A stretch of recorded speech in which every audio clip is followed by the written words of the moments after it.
Adapun definisi rekrutmen.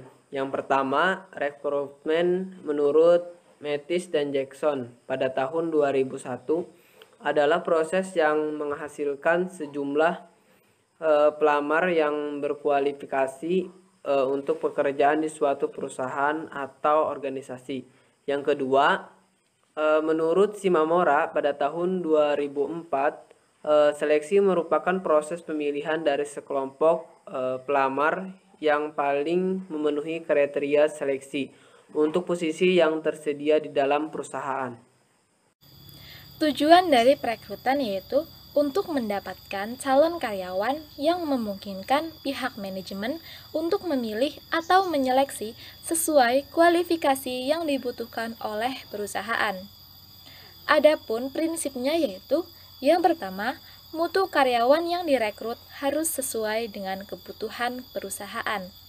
Yang kedua, jumlah karyawan yang diperlukan sesuai dengan job yang tersedia. Yang ketiga, meminimalkan biaya perlakuan. Yang keempat, perencanaan dan keputusan-keputusan strategis tentang perekrutan. Yang kelima, fleksibilitas. Yang keenam, pertimbangan-pertimbangan hukum.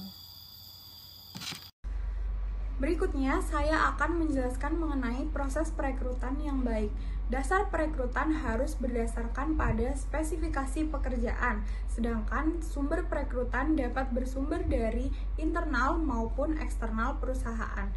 Penentuan calon pekerja yang berasal dari internal perusahaan contohnya adalah dengan promosi, demosi, ataupun mutasi. Sedangkan calon pekerja yang berasal dari eksternal perusahaan dapat berasal dari lembaga pendidikan, kantor penempatan kerja, serikat buruh, pasar tenaga kerja, leasing, dan lain sebagainya.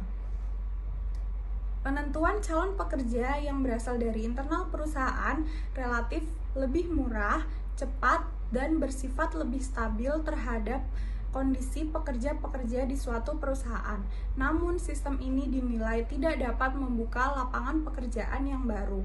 Sedangkan, penentuan calon pekerja yang bersumber dari eksternal perusahaan dapat membuka lapangan pekerjaan baru dan kemungkinan akan membawa sistem kerja yang lebih baik ke dalam perusahaan, meskipun memerlukan biaya dan waktu yang lebih besar.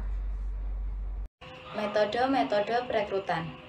Terdapat dua metode perekrutan, yaitu metode tertutup dan metode terbuka. Metode tertutup yaitu di mana perekrutan hanya diinformasikan kepada para karyawan atau orang-orang tertentu saja. Akibatnya, lamaran yang masuk akan menjadi relatif sedikit, sehingga kesempatan untuk mendapatkan karyawan yang baik akan semakin sulit. Yang kedua, yaitu metode terbuka.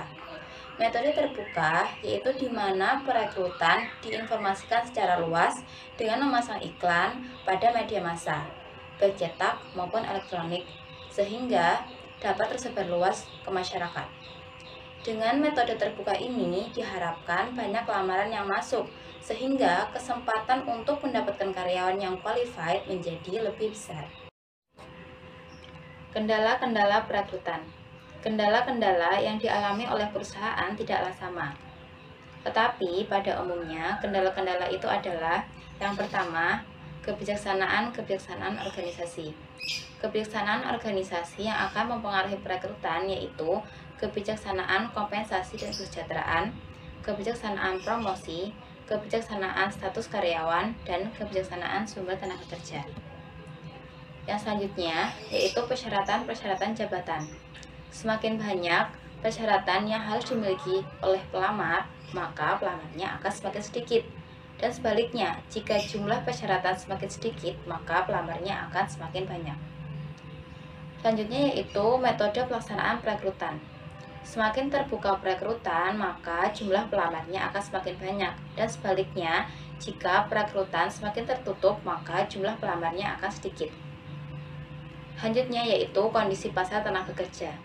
Semakin besar penawaran tenaga kerja, maka semakin banyak pula pelamar yang serius. Tetapi, jika penawaran tenaga kerja sedikit, maka pelamarnya akan semakin sedikit. Selanjutnya yaitu soliditas perusahaan. Soliditas perusahaan dapat diartikan sebagai besarnya kepercayaan masyarakat terhadap perusahaan. Sehingga jika soliditas perusahaan besar, maka pelamarnya akan semakin banyak.